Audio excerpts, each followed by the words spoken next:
O segredo da Dama Silenciosa. Inscreva-se agora para desvendar os segredos mais bem guardados e não perder mais histórias de intriga e vingança. Você já sentiu o mundo desmoronar sob seus pés, não por um terremoto, mas pela traição mais íntima? Isto não é um conto de fadas. Para Valentina Alencar, foi um pesadelo acordada. Ela entregou ao marido Ricardo Ferraz 2 décadas de sua vida, ajudando-o a construir um império bilionário apenas para ser publicamente descartada por uma mulher mais jovem. Esperava-se que ela desaparecesse, tornando-se apenas um capítulo esquecido na biografia do grande homem. Mas eles cometeram um erro catastrófico. Eles a subestimaram. Pensaram que ela era apenas a esposa. Não faziam ideia de que era ela quem detinha todo o poder. O que você está prestes a ouvir é a história de como uma mulher transformou a maior traição de sua vida na vingança mais espetacular, usando a recepção do próprio casamento do ex-marido como palco para seu golpe corporativo. O sol da tarde, cor de mel queimado, invadia as janelas do chão ao teto da cobertura triplex, cintilando nas taças de cristal com champanhe. Do alto do 34º andar, na região da Faria Lima, em São Paulo, a cidade se estendia como um circuito de sonhos e ambições. Durante 20 anos, essa tinha sido a vista de Valentina Alencar. Mas hoje parecia alheia, uma paisagem da vida de outra pessoa. O champanhe em sua mão já tinha esquentado há muito tempo. As bolhas haviam desaparecido. Do outro lado da sala de estar cavernosa, um espaço decorado em tons estéreis de cinza e cromo, que sempre pareceu mais um saguão corporativo do que um lar. Seu marido, Ricardo Ferraz, monopolizava a atenção. Ele era um homem esculpido pelo sucesso. Seu terno, sob medida, era incapaz de ocultar a energia crua e incansável que o impulsionara de analista júnior a CEO da Ferraz Logística, um gigante logístico nacional. Sua risada, um som estrondoso que sempre exigia atenção, ecoava no piso de mármore travertino.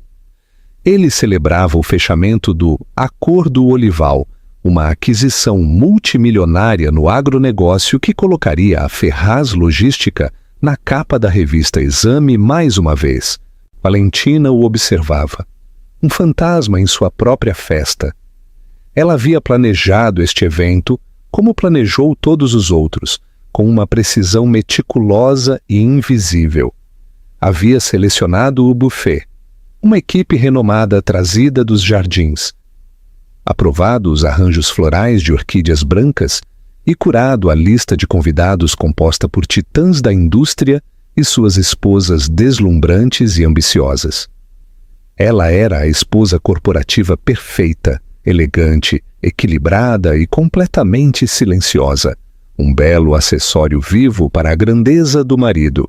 Seu olhar desviou-se para a mulher que estava perigosamente perto de Ricardo, Clara Viana. Clara era a diretora de relações públicas da empresa, uma mulher com metade da idade de Valentina e com uma ambição que ardia em seus olhos como uma chama piloto. Ela era toda ângulos afiados e beleza moderna, com um corte bob preto elegante e um sorriso ao mesmo tempo predatório e deslumbrante. Ela tocou o braço de Ricardo enquanto ria de sua piada, um gesto casual e possessivo que enviou um calafrio familiar e gelado ao coração de Valentina. Isso vinha acontecendo há 2 anos. No início, foi apenas um sussurro, uma mudança na agenda de Ricardo, o aroma de um perfume diferente em suas camisas. Depois vieram as reuniões noturnas, as viagens de negócios repentinas. Valentina vira as faturas do cartão de crédito, as reservas de hotéis de luxo para 2 em cidades onde a Ferraz Logística não tinha negócios. Ela vira a forma como Clara olhava para seu marido, não com a parceria discreta de uma colega, mas com o brilho triunfal de uma conquistadora. Valentina não dissera nada. O que havia para dizer? Em seu mundo, o dever principal de uma esposa era manter a fachada. Um divórcio conturbado, um escândalo público, era ruim para a marca. Ricardo era a marca, e ela, por extensão, era sua guardiã silenciosa e sorridente. Então ela desempenhou o seu papel, organizando os seus jantares, sorrindo ao seu lado e, lentamente, silenciosamente, morrendo dentro de sua gaiola dourada. A festa começou a se dissipar à medida que a tarde virava a noite. As luzes de São Paulo abaixo piscavam como um mar de estrelas distantes em meio ao concreto. Finalmente, apenas os três permaneceram na vasta e silenciosa sala. A equipe do buffet movia-se com uma quietude espectral, retirando os restos da celebração. Um triunfo, você não diria? Disse Ricardo, finalmente voltando sua atenção para Valentina. Ele afrouxou a gravata com o rosto corado pelo champanhe e pela vitória. O olival é nosso. Eles nunca souberam o que os atingiu. Foi uma negociação magistral. Certamente foi, acrescentou Clara, sua voz um ronronar suave. Ela se aproximou do bar e serviu um uísque para ele. Seus movimentos eram fluidos e seguros. Não ofereceu nada a Valentina. Certamente foi, respondeu Valentina com a voz equânime. Colocou sua taça de champanhe, intocada em uma bandeja que passava. Parabéns. Ricardo pegou o uísque das mãos de Clara. Seus dedos roçaram os dela. Ele deu um longo gole. Seus olhos encontraram os de Valentina por cima da borda do copo-copo. Havia algo diferente em seu olhar esta noite. Não o habitual desinteresse casual, mas uma frieza decisiva e final. Valentina, precisamos conversar, disse ele. Clara sorriu. Um lampejo de vitória cruzou seu rosto antes de ela convertê-lo numa expressão de falsa simpatia. Ela deu um passo atrás, posicionando-se perto da lareira ecológica. Uma testemunha silenciosa da execução. Acho que é hora de sermos todos honestos, continuou Ricardo, andando de um lado para o outro em frente à janela panorâmica. Este arranjo entre nós não está funcionando há muito tempo. Temos vivido vidas separadas, sob o mesmo teto. É uma farsa. Valentina permaneceu em silêncio, com as mãos entrelaçadas à frente do corpo. Sentia-se estranhamente calma, como um marinheiro quando a tempestade que ele vinha rastreando no horizonte finalmente desaba. Estou apaixonado pela Clara, disse ele, as palavras cruas e brutais. Quero estar com ela. Quero construir uma vida real, uma vida apaixonada. Estou cansado de isto. Ele fez um gesto vago para a sala opulenta, para Valentina, como se ela fosse apenas mais uma peça de mobília cara e sem alma. Entendo, disse Valentina. Sua voz não traía emoção alguma. Instruí meus advogados da Mendes Souza para redigirem os papéis do divórcio. Continuou Ricardo, ganhando impulso agora que as palavras mais difíceis tinham saído. Eles entrarão em contato com os seus. Tenho a intenção de ser generoso, é claro. Você ficará muito confortável. Um corte limpo é o melhor. E ele a olhou, esperando lágrimas, uma cena, uma súplica. Não viu nada disso. Apenas viu uma estranha e inquietante quietude. Foi Clara quem quebrou o silêncio, dando um passo à frente e colocando a mão no ombro de Ricardo. Não queríamos te machucar, Valentina, disse ela, sua voz pingando uma tristeza insincera. Simplesmente não podíamos lutar contra isso. Amor é amor. O olhar de Valentina desviou-se para Clara e, pela primeira vez naquela noite, um brilho de algo cru e poderoso apareceu em seus olhos. Não era tristeza. Era algo muito, muito mais frio. Você tem razão, disse Valentina suavemente, suas palavras flutuando no ar como geada. Não se pode lutar contra isso. E deve-se sempre ser honesto. Ela se levantou com uma postura real. Obrigada pela sua honestidade, Ricardo. Esperarei os papéis dos seus advogados. Ela se virou e saiu da sala, seus passos ressoando suavemente no mármore. Não olhou para trás. Não precisava. A imagem já estava gravada em sua mente.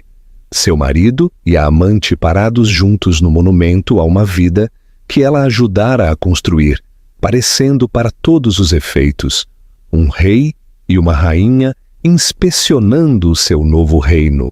Mas reinos, Valentina sabia, podiam cair e raramente viam a mão que os derrubava até que fosse tarde demais. 2 dias após a festa, chegaram os papéis do divórcio.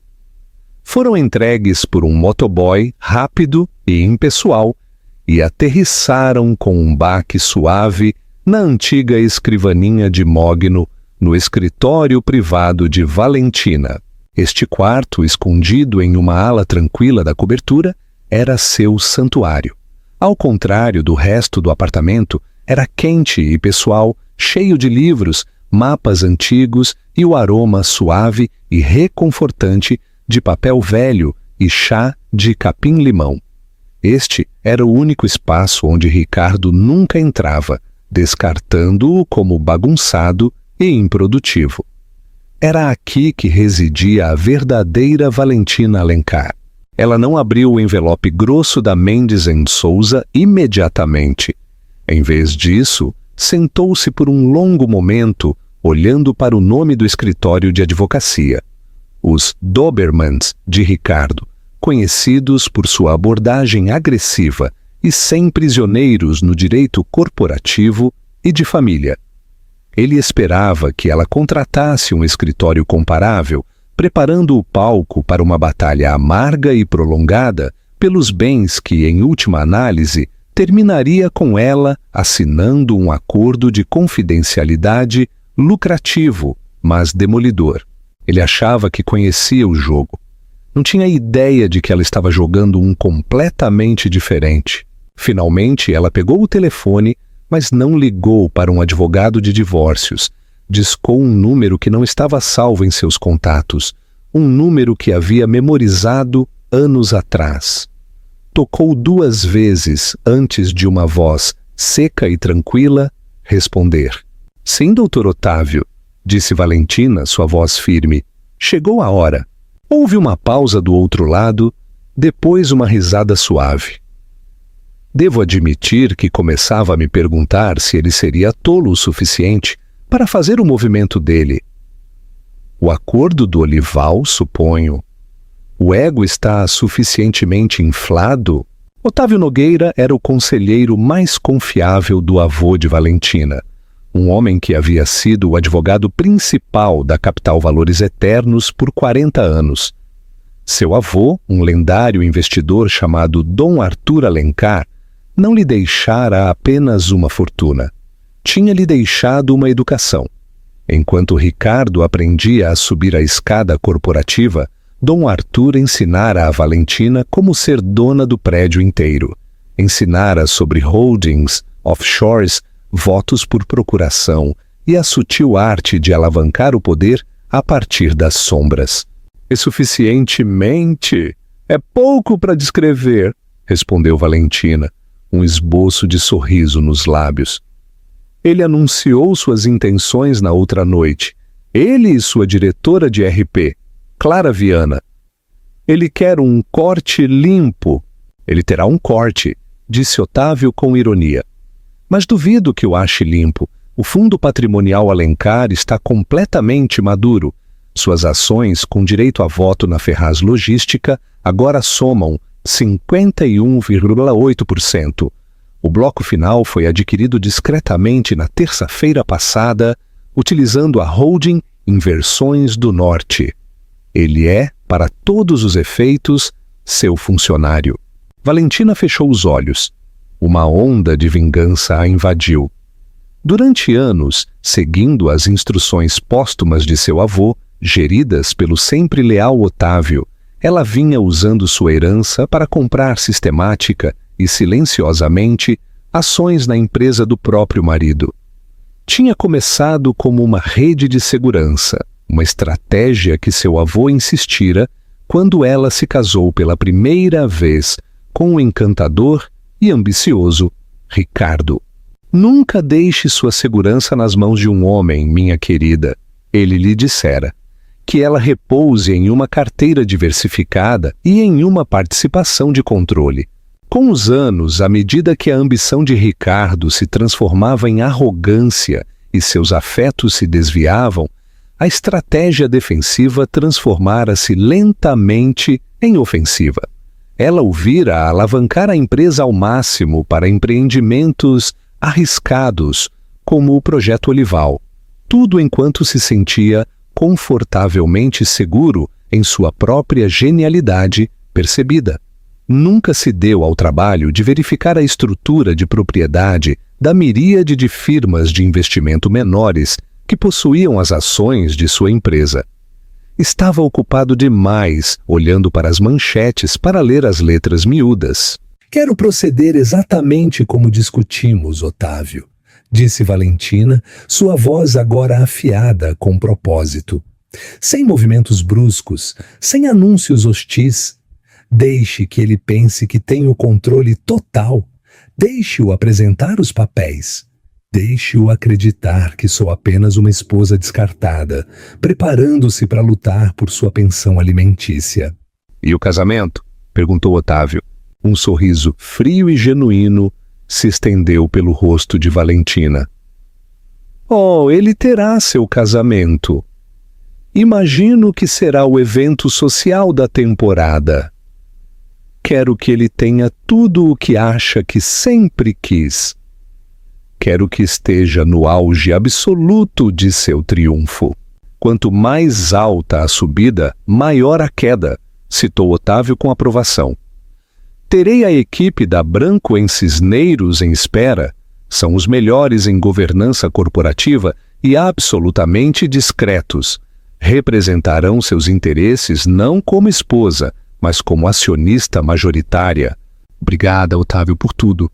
Meu avô estaria imensamente orgulhoso, Valentina, disse Otávio. Ele sempre disse que você tinha uma mente melhor para isso do que o Ricardo. Só que você tinha mais paciência. Depois da chamada, Valentina finalmente abriu o envelope da Mendes & Souza. Passou os olhos pelos documentos, o juridiquês borrado. Era uma proposta padrão, embora agressiva. Ele lhe oferecia a cobertura, uma soma global de 100 milhões de reais e uma pensão anual de 2,5 milhões, tudo condicionado ao acordo de confidencialidade. Era uma fortuna para a maioria, mas uma ninharia comparado com o valor real do império. Era um insulto disfarçado de generosidade. Dobrou os papéis cuidadosamente e guardou-os em uma gaveta. Não precisaria deles. Nas semanas seguintes, Valentina interpretou seu papel com perfeição. Mudou-se da cobertura para uma suíte luxuosa no Hotel Fasano, uma mudança que Ricardo viu como a retirada de uma mulher derrotada. Contratou um advogado de divórcios conhecido, mas de segunda categoria, um homem famoso por fazer acordos, não por brigar. Trocaram propostas. Seu advogado, seguindo suas instruções, fez uma contraproposta ligeiramente superior, mas ainda dentro do padrão de um divórcio típico de um bilionário. Ricardo, cegado pelo próprio ego e pelos sussurros triunfantes de Clara, viu tudo como um roteiro previsível. Disse a Clara que Valentina estava sendo sensata, que sabia que não podia ganhar. Estava ocupado demais planejando seu futuro glorioso para notar a tempestade que se formava no horizonte. Ele e Clara marcaram a data do casamento. Um evento luxuoso que aconteceria em 6 meses na histórica Vila del Lago, uma propriedade exclusiva em Campos do Jordão. As convites, cartões grossos, cor de creme com letras douradas, foram enviados para todos que importavam no mundo deles. Uma tarde, enquanto Valentina tomava chá em sua suíte no hotel, chegou um pacote. Era um dos convites de casamento. Contemplou a caligrafia elegante, seu nome inscrito no envelope interior. Era um ato final, impressionante em sua crueldade e arrogância. Não só a estava divorciando, estava convidando-a para testemunhar sua própria substituição. Uma mulher menor a teria rasgado em pedaços, uma mulher menor teria chorado. Valentina simplesmente pegou o telefone e enviou uma mensagem para a organizadora de casamentos e velha conhecida. «Querida Genoveva», escreveu, «fiquei muito tocada ao receber o convite. Claro que estarei lá. Não perderia por nada neste mundo». Depois enviou outra mensagem, desta vez para Otávio. O convite chegou. «O palco está montado», respondeu ele momentos depois. «Excelente. Todos os ativos estão em posição. O conselho foi preparado. Estão nervosos com o estilo de liderança despreocupado de Ricardo após o Olival. Estão prontos para uma mudança. Tudo o que precisam é que um novo líder emerja». Valentina olhou pela janela para a cidade de São Paulo. Já não parecia tão alheia. Parecia um reino esperando por sua verdadeira rainha. O dia do casamento amanheceu com um céu de azul brilhante e imaculado, típico do inverno na Serra. Uma falácia patética perfeita para o estado de espírito de Ricardo Ferraz. Ele se sentia no topo do mundo. Um rei moderno prestes a se casar com sua rainha e solidificar sua dinastia. A Vila del Lago em Campos do Jordão era um testemunho de seu poder. Com seus jardins extensos e vista para as araucárias, ele não economizara despesas. Um quarteto de cordas tocava Vivaldi enquanto os convidados chegavam. O ar estava impregnado com o aroma de milhares de rosas brancas importadas, e o champanhe fluía das fontes que flanqueavam a grande entrada. Clara parecia flutuar num vestido Vera Wang feito sob medida, uma criação de seda e renda que se moldava à sua figura esbelta. Seu sorriso era incandescente, seus olhos brilhavam com a luz de uma vitoriosa. Ela havia ganhado, havia suplantado a tranquila e elegante Valentina e agora estava ao lado do homem que controlava uma das corporações mais formidáveis do país. Hoje era sua coroação. A lista de convidados era o quem é quem das finanças, da política e da indústria brasileira. Os membros do conselho da Ferraz Logística se misturavam com gestores de hedge funds e senadores. Davam tapinhas nas costas de Ricardo, parabenizando-o por sua bela noiva e seus recentes triunfos comerciais. Os sussurros sobre seu divórcio eram apenas isso, sussurros tingidos de uma admiração, relutante pela audácia do homem. Ele tinha lidado com tudo tão limpamente, tão eficientemente. E então, logo quando a cerimônia estava prestes a começar, uma onda silenciosa de choque percorreu a multidão. Um Bentley preto, discreto e impossivelmente elegante, rodou pelo longo caminho de cascalho. O motorista, um homem que dirigia para a família de Valentina há 30 anos, abriu a porta. Valentina saiu. Ela não estava vestida de preto, a cor tradicional do luto ou do desprezo. Em vez disso, usava um terninho de seda azul safira feito sob medida, ajustado à perfeição. Era um power suit, não um vestido de vítima. Seu cabelo estava preso num coque impecável e um único e magnífico colar de safira, a lendária Estrela de Toledo, uma relíquia da família Alencar, descansava na curva de seu pescoço. Era uma peça que Ricardo sempre cobiçara, um símbolo de riqueza e poder do dinheiro velho que ele nunca conseguiu alcançar. Ela não parecia uma mulher desprezada, parecia uma mulher no comando. Um silêncio se apoderou dos convidados. Queixos caíram literalmente. Ricardo, de pé no altar improvisado no jardim, sentiu um solavanco, como se o dia impecável tivesse trincado de repente. Não tinha acreditado realmente que ela viria. Havia enviado o convite como um último golpe triunfante, uma forma de sublinhar sua vitória. Esperava que ela o recusasse, ou melhor, que o ignorasse, confirmando sua irrelevância. Sua presença ali, com aquela aparência, era um ato de desafio que ele não conseguia compreender.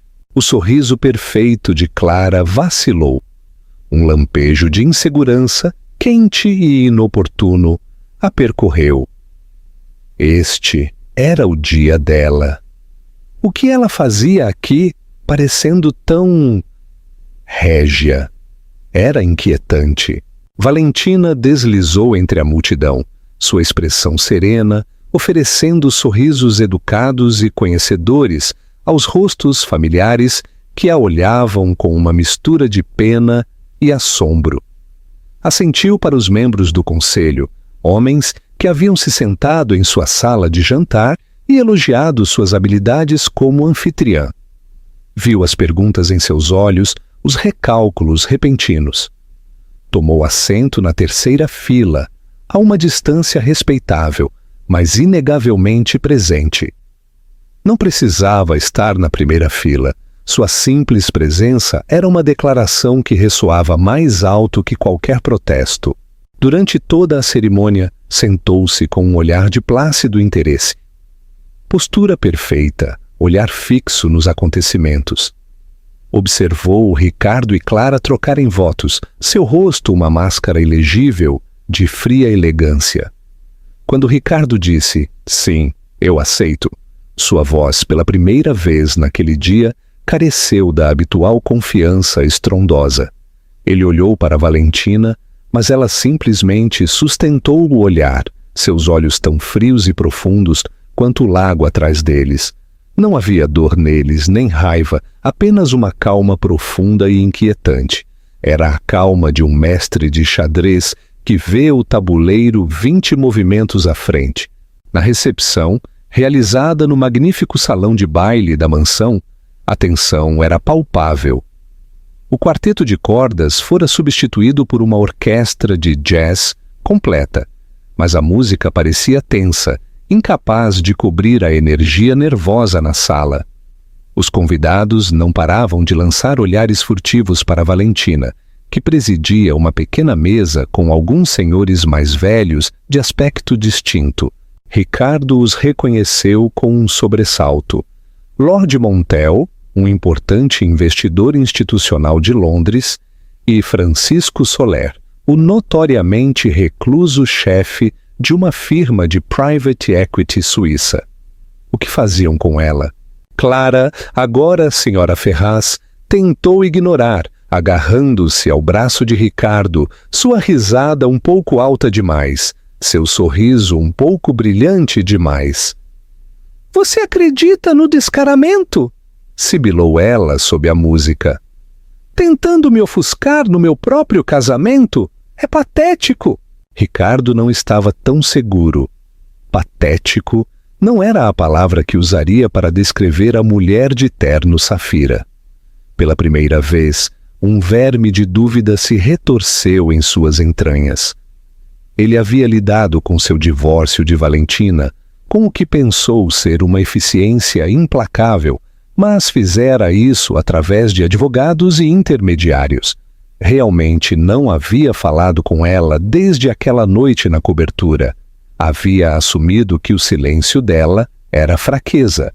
Agora, vendo-a dominar a atenção de homens como Montel e Soler, perguntou-se se tinha sido algo completamente diferente.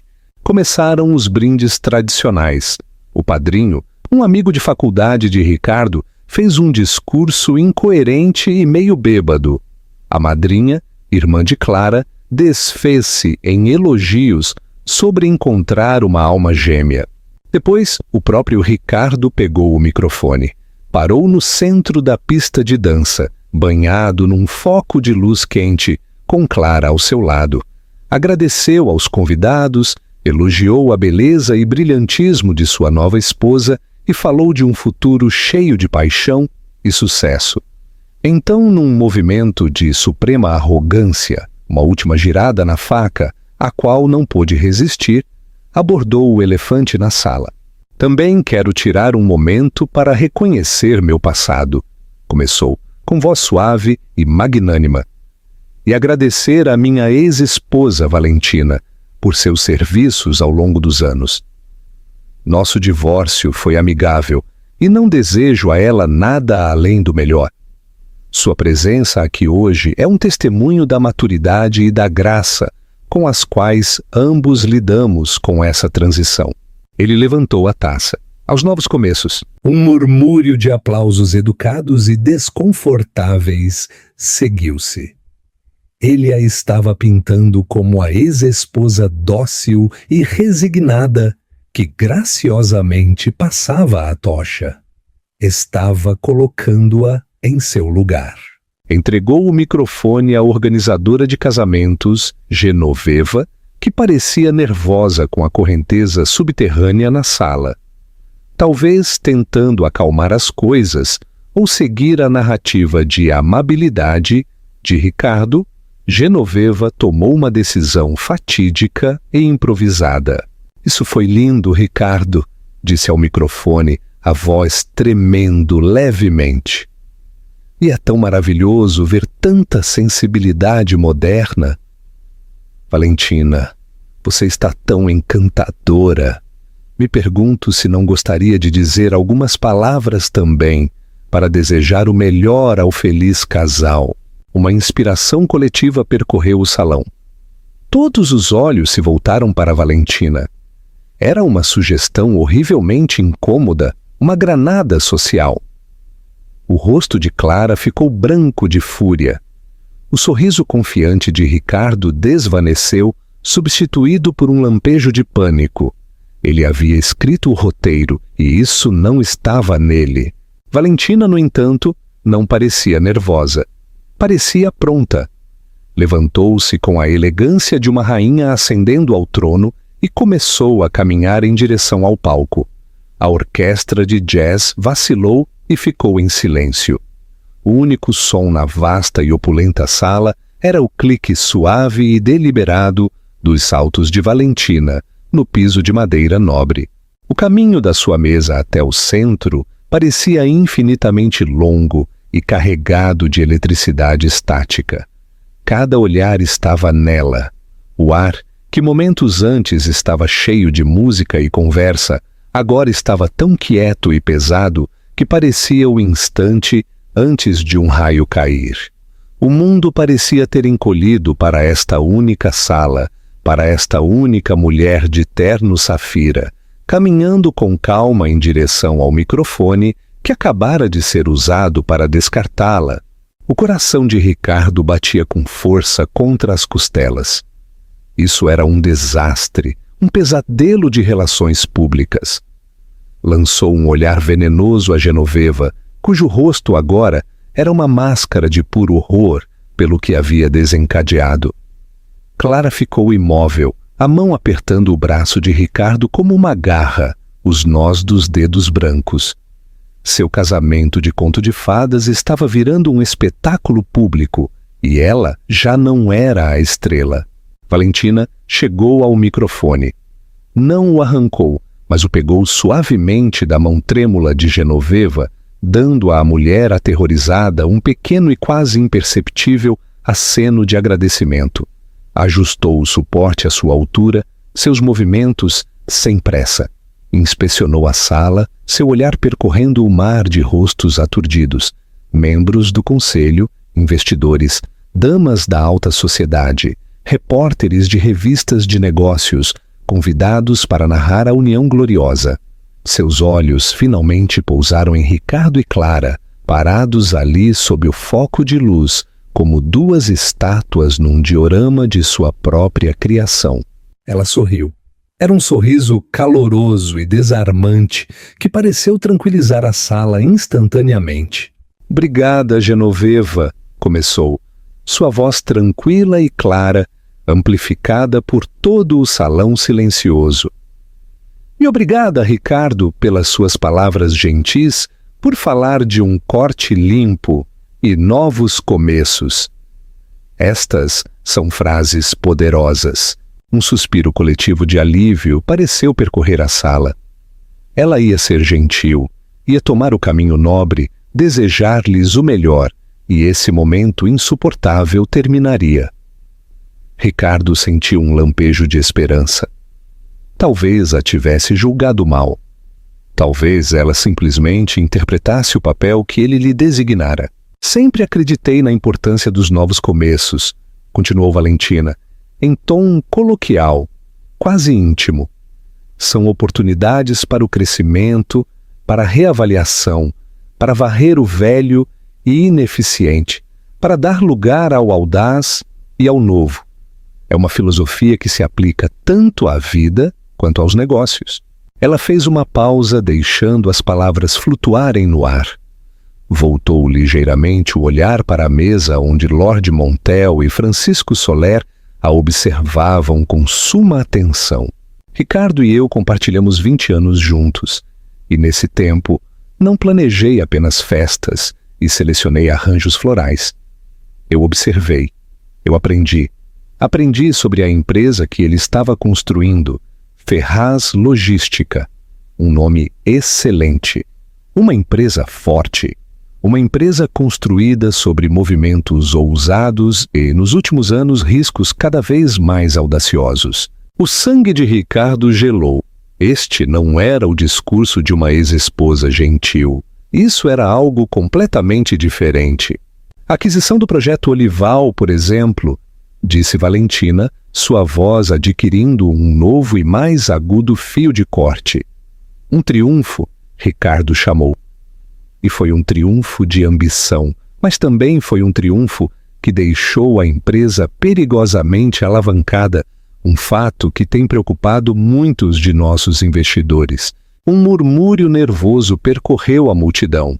Vários membros do conselho se mexeram desconfortáveis em suas cadeiras. Isso não era conversa de coquetel. Isso era informação privilegiada, insider information, ventilada em público com precisão cirúrgica. Clara puxou o braço de Ricardo. "Faça-a parar", sibilou, sua voz um sussurro de pânico. Mas Ricardo estava paralisado, preso nos faróis do monólogo tranquilo e devastador de Valentina. "Ricardo falou do meu serviço a ele", continuou Valentina, voltando o olhar para ele. "E de fato o servi. Mas o que ele parece ter esquecido é a quem servi realmente. Meu dever principal nunca foi apenas para com meu marido. Foi para com o legado da minha família, um legado de investimento prudente e estratégico, um legado de proteção patrimonial." Deixou passar um instante de silêncio, segurando toda a sala na palma da mão. "Quando me casei com Ricardo, meu avô, Dom Arthur Alencar, cujo nome alguns de vocês talvez se lembrem dos dias fundacionais da Capital Valores Eternos, me deu um conselho. Disse-me que nunca deixasse meu futuro unicamente nas mãos de outro. Ele estabeleceu um fundo fiduciário para mim privado e discreto, com um mandato de longo prazo muito específico. Seus olhos cravaram-se nos de Ricardo. A máscara de amabilidade caíra, substituída por um olhar de horror nascente e dilacerante. Ele estava finalmente começando a entender. O sangue esvaiu-se de seu rosto. "Durante 20 anos", anunciou Valentina, sua voz tão clara e dura quanto um diamante. "O fundo sob a gestão especializada do Dr. Otávio Nogueira, tem adquirido silenciosa, paciente e estrategicamente ações na Ferraz Logística. Comprou ações através de vários fundos e holdings, Inversões do Norte, gestão de ativos Argent e até um pequeno percentual através da firma de Lord Montel, aqui presente. Ela assentiu graciosamente para o Lorde britânico, que lhe devolveu o aceno. Ricardo estava tão concentrado no horizonte, disse ela, com a voz tingida de uma piedade fria, que nunca se deu ao trabalho de olhar o registro de acionistas. Nunca perguntou quem estava por trás das firmas de nomes anônimos que estavam tão ansiosas por investir em sua visão. Ela respirou fundo, preparando-se para o golpe final. Então, embora lhes deseje um novo começo, Clara, disse voltando-se para a mulher mais jovem, cujo rosto era agora uma fachada desmoronada de incredulidade. Temo que o novo começo de Ricardo seja bastante diferente do que ele imaginou. A voz de Valentina baixou, tornando-se nítida e corporativa, a voz de uma CEO pronunciando um veredicto. Na terça-feira passada, foi adquirido o último bloco de ações, o que significa que o Fundo Valentina Alencar é agora o acionista majoritário da Ferraz Logística, com uma participação de controle de 51,8%. Um suspiro coletivo, como o som de 100 pulmões sendo esvaziados de uma vez, ressoou no salão. Foi um estrondo sônico de choque. Portanto, concluiu Valentina, com autoridade indiscutível, estou fazendo uso do meu direito como acionista majoritária para convocar uma reunião de emergência do Conselho Administrativo para esta segunda-feira, às 9 da manhã. O ponto principal da pauta será uma revisão completa da liderança executiva atual e uma votação sobre a nomeação de um novo diretor executivo. Ela sorriu um último sorriso brilhante e arrepiante. Parabéns ao feliz casal. Por favor, aproveitem o salmão. E com isso, colocou o microfone de volta no suporte. Virou-se e afastou-se do epicentro da explosão que acabara de detonar. A farsa tinha acabado. A revelação estava completa. Durante um longo momento suspenso, o salão ficou preso num estado de paralisia coletiva. O único som era o zumbido fraco do ar-condicionado. As palavras de Valentina flutuavam no ar, brilhantes e venenosas como cacos de vidro. Acionista majoritária. Reunião de emergência. Novo CEO. As frases detonavam uma por uma na mente dos convidados aturdidos. Então, estourou o caos. Não um caos de gritaria, mas uma implosão frenética da alta sociedade. O baixo murmúrio de choque explodiu numa cacofonia de conversas urgentes em voz baixa. Telefones celulares, antes guardados em bolsas de grife e bolsos de terno, estavam de repente em cada mão. Investidores enviavam mensagens freneticamente a seus corretores. Membros do conselho, pálidos, aglomeravam-se, com expressões misturando fúria e medo. Repórteres na sala digitavam furiosamente, seus instintos jornalísticos anulando qualquer decoro social. Sabiam que testemunhavam o furo corporativo da década. No centro do furacão, Ricardo e Clara permaneciam como pedras. O foco de luz que os banhara de glória agora parecia uma dura lâmpada de interrogatório. O sonho de Clara, sua ascensão triunfal, dissolvera-se numa crucificação pública no espaço de 5 minutos. Seu vestido Vera Wang, de repente, parecia uma fantasia numa tragédia. Faça alguma coisa! Gritou ela para Ricardo, sua voz rouca atravessando o barulho. Este é meu casamento! Você a deixou arruinar meu casamento! Mas Ricardo não conseguia se mover. Sua mente era um turbilhão de negação e compreensão aterrorizante. Valentina. A tranquila, recatada e previsível Valentina. A mulher que ele descartara como uma relíquia. Ele pensara estar se divorciando de uma esposa, não de um titã. 51,8%. O número pulsava em seu cérebro como uma enxaqueca. Como ela podia ser a dona? Seus olhos varreram a sala buscando um aliado, mas só viu olhares evitados e o brilho predatório nos olhos de rivais. Viu Lord Montel fazer uma reverência respeitosa a Valentina quando ela passou. Viu Francisco Soler levantar-se para apertar a mão dela. Eles eram aliados dela. Enquanto isso, Valentina movia-se através do caos com a calma de um galeão navegando numa tempestade que ela mesma provocara. Não correu para a saída, deslizou. Parou para uma breve conversa com seu advogado, da Branco em Cisneiros, aceitou um copo d'água. Não estava fugindo, estava dando uma volta da vitória. Quando ela se aproximava das grandes portas duplas, Ricardo finalmente saiu de sua paralisia. Galvanizado por uma onda de fúria desesperada, tropecou atrás dela, abrindo caminho entre os convidados. "Valentina!" bramou. Ela parou e se virou com uma expressão de leve interrogação, como se ele fosse um estagiário com uma dúvida irrelevante. "Como você pôde?" sibilou ele, o rosto contorcido. "Como pôde fazer isso? Hoje, de todos os dias?" "Ao contrário, Ricardo", respondeu ela, voz baixa, só para os ouvidos dele. "Hoje era o único dia. Você queria um espetáculo público do seu triunfo. Queria que todos que importam estivessem nesta sala para testemunhar seu novo começo. Simplesmente dei a eles uma versão mais precisa da história. Esta é minha empresa, minha vida?" gaguejou ele.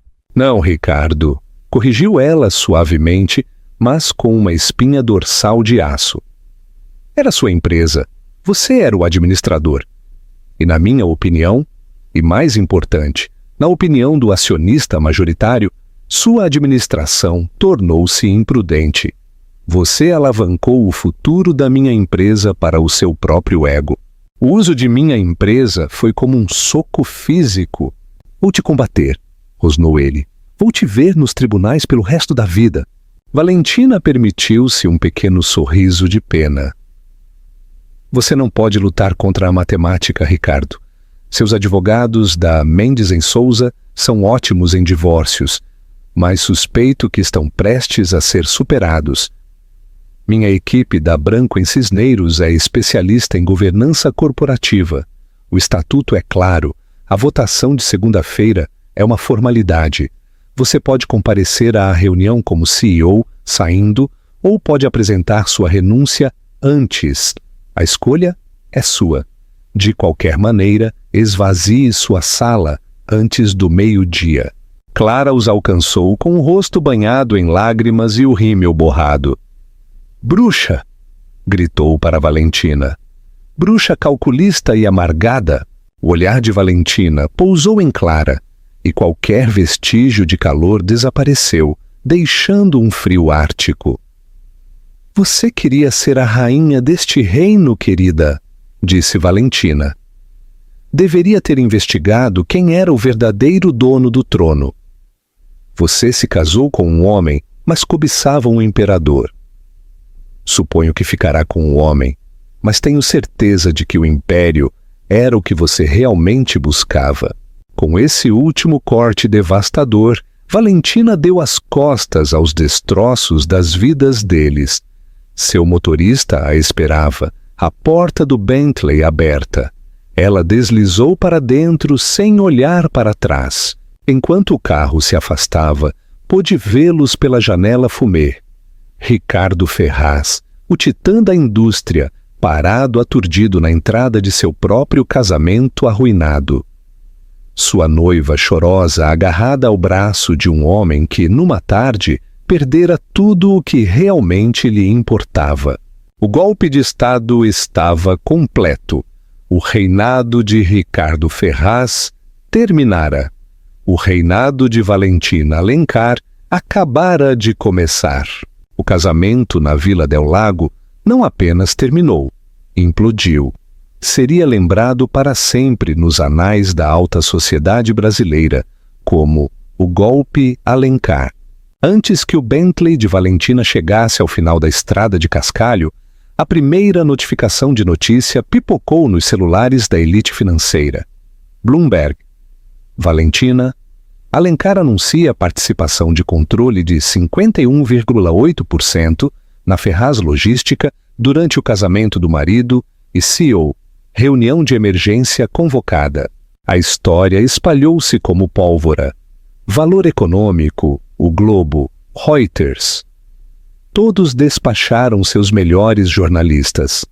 A narrativa era irresistível. A esposa desprezada, a vingança pública, a aquisição corporativa. Era um drama shakespeariano no mundo da logística. No domingo de manhã, era a capa de tudo. Fotos de Valentina serena em seu terno safira contrastavam com imagens de um Ricardo demacrado e uma Clara chorosa. O mercado reagiu. Os futuros da Ferraz Logística, FR3, estavam em queda livre no pré-market. Analistas previam uma carnificina na abertura da B3 na segunda-feira. Ricardo e Clara passaram a noite de núpcias não numa suíte de lua de mel, mas na sala de conferências da Mendes em Souza, cercados de advogados frenéticos. Os Dobermans estavam em choque. Tinham se preparado para um divórcio, não para uma aquisição hostil orquestrada pela suposta vítima. Ela nos pegou, Ricardo, disse Roberto Mendes, exausto. As compras de ações são inexpugnáveis, canalizadas através de uma dúzia de entidades legais. É uma obra de arte. O Fundo Valentina Alencar é o proprietário majoritário indiscutível. A reunião é legal? A votação é legal? Então o que eu faço? Perguntou Ricardo a voz oca. Você tem duas opções, disse Mendes secamente.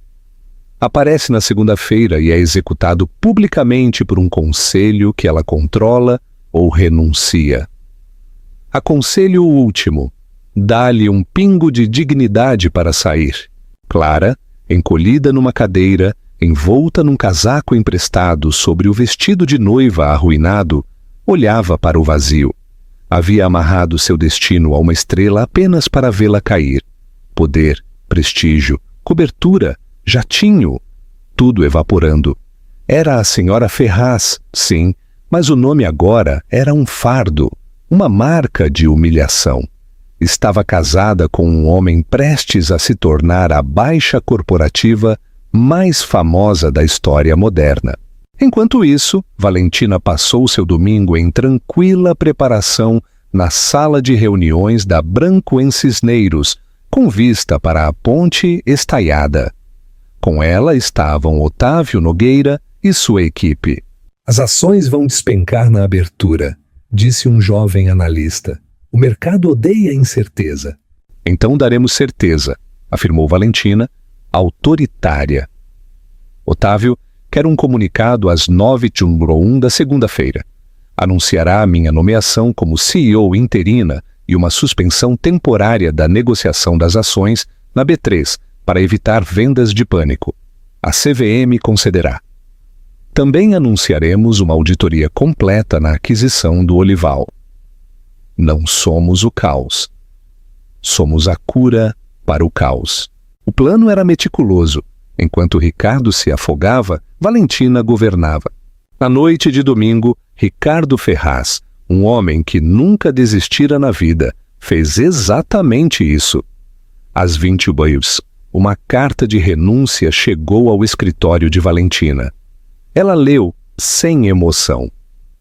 Não era uma vitória, era um resultado previsto. Descansem todos, disse a equipe.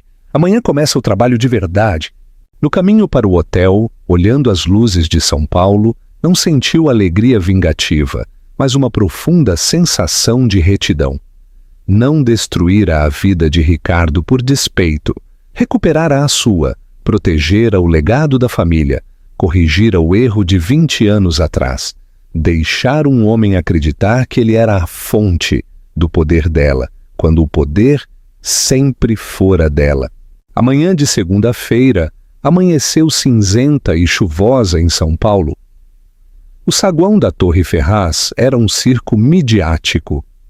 Precisamente às 8h45, o Bentley preto parou na entrada privativa.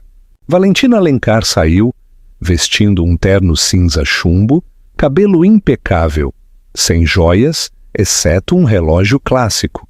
Flanqueada por sua equipe, entrou no prédio que agora possuía. Na sala do conselho, no 50º andar, a tensão era imensa. Os membros restantes, antigos aliados de Ricardo, estavam sentados com rostos sombrios. Sabiam que haviam sido superados. Sua lealdade pragmática migrava para o novo poder. Às 9h10 em ponto, Valentina entrou. Dr. Otávio ao seu lado. Ela não ocupou a cadeira da cabeceira. Sentou-se no centro da mesa. Bom dia, senhores, disse. Como sabem, convoquei esta reunião como acionista majoritária. Aceitamos a renúncia do senhor Ricardo Ferraz. A primeira ordem do dia é restaurar a estabilidade. Apresento uma moção para me nomear diretora executiva interina e presidente do conselho. Ninguém discutiu, seria suicídio profissional. A moção está aprovada por unanimidade, anunciou ela. Passou a hora seguinte expondo sua visão. Não de vingança, mas de renovação. Detalhou a exposição financeira do Olival, delineou planos para reestruturar a dívida e focar na tecnologia logística. Falou como alguém que estudara a empresa por 20 anos como proprietária em espera, não como esposa. Ricardo foi um construtor, concluiu.